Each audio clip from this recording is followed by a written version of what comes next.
गुरुजी, मैं पानी का लोटा चढ़ाते चढ़ाते मेरा पूरा कम से कम मेरे को 8 साल हो गया, पर मेरी जिंदगी में सुख बिल्कुल नहीं आया।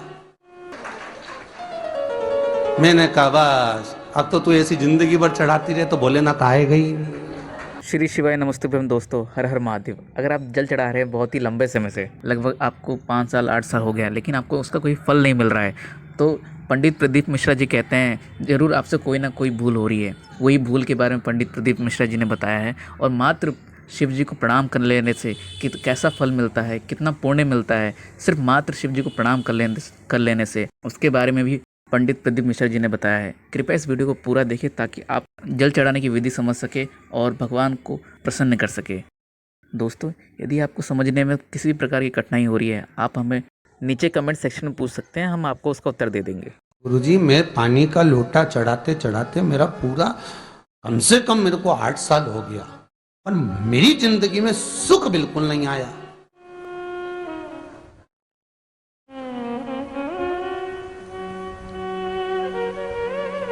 हमने कहा तूने कैसे चढ़ाया, वो भी तो सुने। तो क्या कैसे, क्या स्नान करा और मंदिर जाके लोटा चढ़ाया पानी का। अच्छा, अब मैंने कहा तू चुप रहे।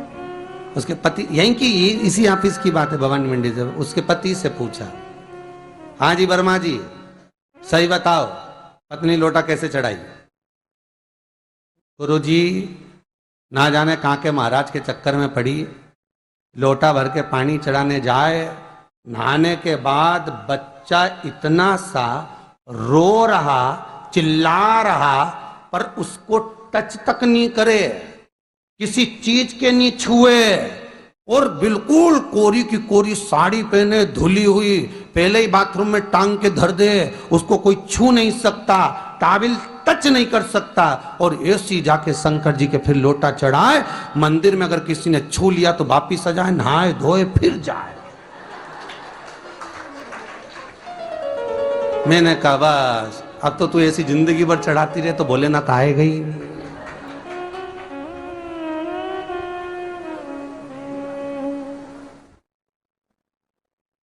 सत्य बोलो रे, मिलेगा। कई लोगों ने पूछा शंकर को रिझाने के लिए कौन से कलर के कपड़े पहने कि शिव राजी हो जाए। शंकर को पाने के लिए कपड़ा बदलने की जरूरत नहीं होती, शंकर को पाने के लिए कलेजा बदलने की जरूरत होती है, शंकर मिल जाता है। कपड़े से शिव कभी नहीं मिला साहब। आप कौन से कलर के कपड़े पहन रहे हो, ये शिव प्राप्त नहीं करोगे हो। सफेद पहन लिए, लाल पहन लिए, केसर के पहन लिया, उससे शंकर नहीं मिल रहा हो। बहुत सारी रुद्राक्ष की माला धारण कर ली, हाथ में भी खूब सारा रुद्राक्ष पहन लिया, यहां पर भी पहन लिया, कान में भी रुद्राक्ष धारण कर लिया, जटा पे भी रुद्राक्ष लगा लिया, उससे शिव नहीं मिलने वाला हो।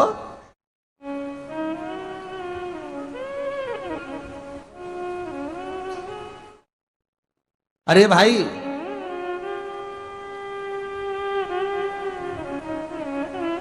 किसके पास में जा रहे हो आप जल चढ़ाने के लिए? जम के बोलिए जरा। शंकर जी के पास। शंकर जी कौन है? तुम्हारे कौन से मतलब नहीं है। भगवान को तो केवल इतना मतलब है कि आप मन कैसा लेकर आए हो। ये तन साफ करने से, स्नान करने से, खूब रगड़ रगड़ के नहाने से, लक्स पेयर्स खूब घिस घिस के, नालों ने, क्रीम ने, पाउडर, डेंटिंग पेंटिंग करके फिर भगवान के पास जाओ और बढ़िया 2-4 घंटे तक फैशन करके भगवान को रिझाओ, भगवान रिझेगा? अरे गर्ग संहिता में लिखा है कि शंकर को एक बार प्रणाम करने का फल क्या है कि 10 अश्वमेध यज्ञ के स्नान का जो फल होता है वो मात्र शंकर को प्रणाम करने से मिल जाता है। कितना? 10 अश्वमेध यज्ञ के स्नान का जो फल है शंकर को मात्र प्रणाम करने से मिल जाता है। पर गर्ग संहिता कहती है कि 10 अश्वमेध यज्ञ के स्नान के बाद भी मनुष्य का जन्म वापिस मिल सकता है। मतलब वापिस तुम्हारा जन्म हो सकता है, किसी भी रूप में हो, जन्म हो सकता है।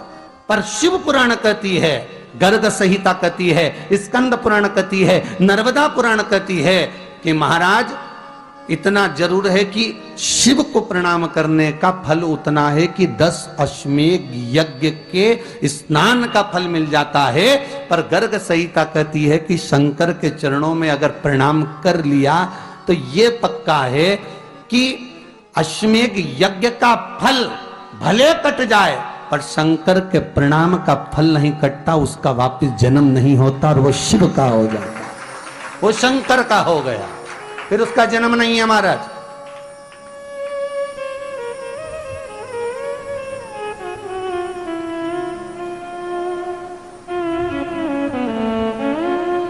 पति से कहा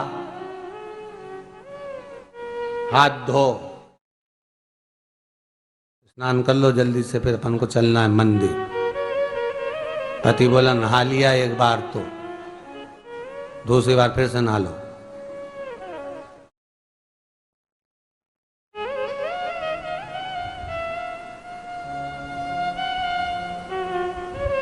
गया, अपनी के ना माने तो कई घर में चंद्र घंटा से माथा बिड़ा, गया स्नान करा फिर आया। चल पलंग पे काय को बैठ गए?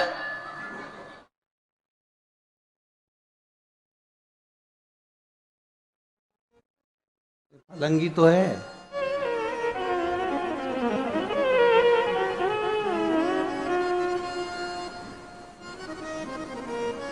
फिर से नहा के आओ। अब ये फिर नहावाने भेज दिया। होता एक सास बेचारी मायके जाना था, मौसी की यहाँ शादी थी।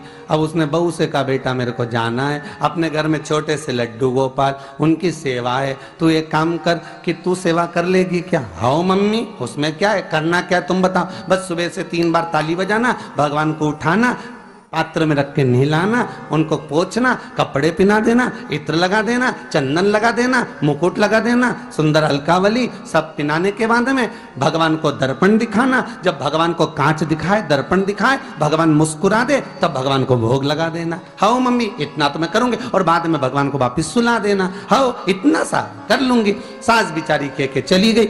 अब बहू सुबह से उठ के 3 बार ताली बजाई, भगवान को उठाया, बिठाया, नहवाया, तैयार कर दिया।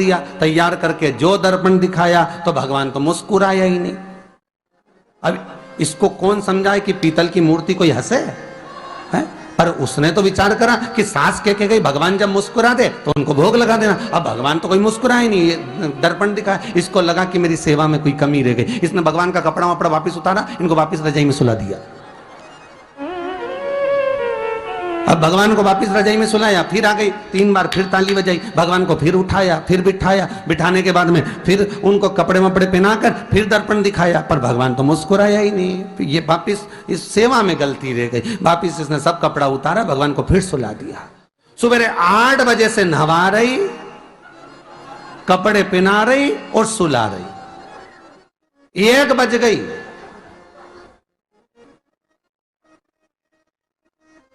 कुछ गलती रह गई होगी अपने सास के गई। अब की बार फिर भगवान को नहवाया। भगवान भी मन में सोचे नहवाई नहवा रही, खवा तो कछु ना रही। 28 बार नहवा दिया। इसके बाप का क्या जाए, 29 बार भी नहवा देगी। सर्दी होगी तो हमको होगी, इसका क्या जाए। नहवा ही रही है और खवाती कुछ नहीं, फिर सुला देती है, फिर ताली बजा। अब क्या फिर आ गई और 29वीं बार फिर बैठ गई और फिर भगवान को नहवाया, कपड़े पहनाया और पहनाने के बाद भगवान का श्रृंगार करके जैसे ही दर्पण उठाया, उठा के जो भगवान को दिखाने लगी, भगवान ने मन में सोचा अब की बार तो हंसी दूंगा, चाहे कुछ भी हो जाए। और भगवान दोनों दांत दिखा दिए। जैसे ही भगवान ने दांत दिखाया, इसने दर्पण रखा और जल्दी से भोग लाई, भगवान के जिमाया। भगवान के जिमाया, जिमने के बाद भगवान को फिर वापस सुला दिया। अब ये सुबह से जैसे ही आए तो भगवान पहले ही मुस्कुरा के, क्योंकि भगवान को मालूम है नहवाएगी 25 बार का मतलब उसे चंद हंसी दो, हंसने में क्या जाता। तो भगवान पहले से मुस्कुरा के बैठ जा। अब एक दिन सास आ गई। सास ने कहा बहू अब सेवा मैं कर लूंगी। हाँ मम्मी कर लो। मम्मी सेवा करने बैठी, मम्मी ने भी स्नान कराया, श्रृंगार करा, कपड़े पहनाए, मुकुट लगाया। सब लगाने के बाद जैसे ही सास कांच दिखाने के लिए दर्पण को उठाई, इतने में से मूर्ति में से आवाज आई, दर्पण तो तेरी बहू दिखाएगी, उसको बुला दे, बहुत जोरदार दिखाती, वो दिखा सकती, तू वापिस धर दे दर्पण, तेरे बस का नहीं। भगवान को भी लगा कि भैया सामने, अब इसमें कोई दिखावा था क्या?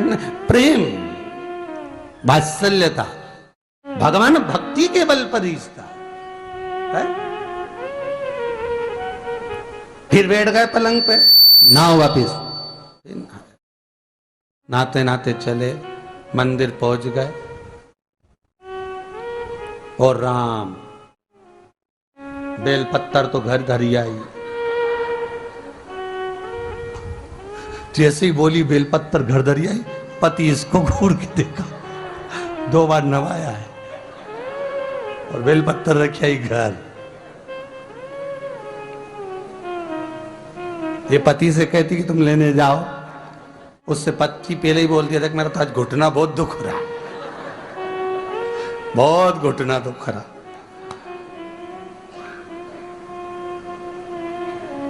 ठीक है,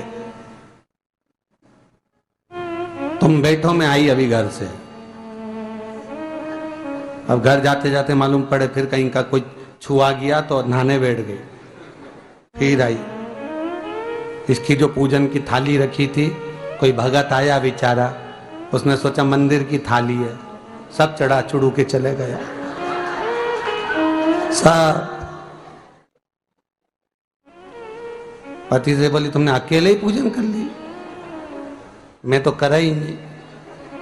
ये नंदी जहां बैठा उसके पास में बैठा, मैंने हाथ नहीं लगाया। तो ये सामान कौन चढ़ाया? इनकी आई थी, सब चढ़ाया। तो क्या शर्म नहीं आई? बेलपत्तर तो था ही नहीं। तो क्या सियोर वाला महाराज की कथा सुनी थी, शंकर जी पे से उठा लिया, धो के चढ़ा के वो गई, वो चली गई। शिव ये नहीं कह रहा कि तुम वस्तुएं बटोर कर लाओ। शंकर कहता तुम्हारे पास में मिल जाए तो समर्पित कर दो, नहीं मिले धोया, वापिस शिव को चढ़ा दिया, वापिस शंकर को समर्पित कर दिया। शिव स्वीकार करेंगे। 1 महीने तक भी एक बेलपत्र को धोकर शंकर को रोज चढ़ाते रहो तो भी शंकर स्वीकार करेंगे। उसमें भगवान ये नहीं सोचेंगे कि निर्माल्य है, स्वीकार करेंगे।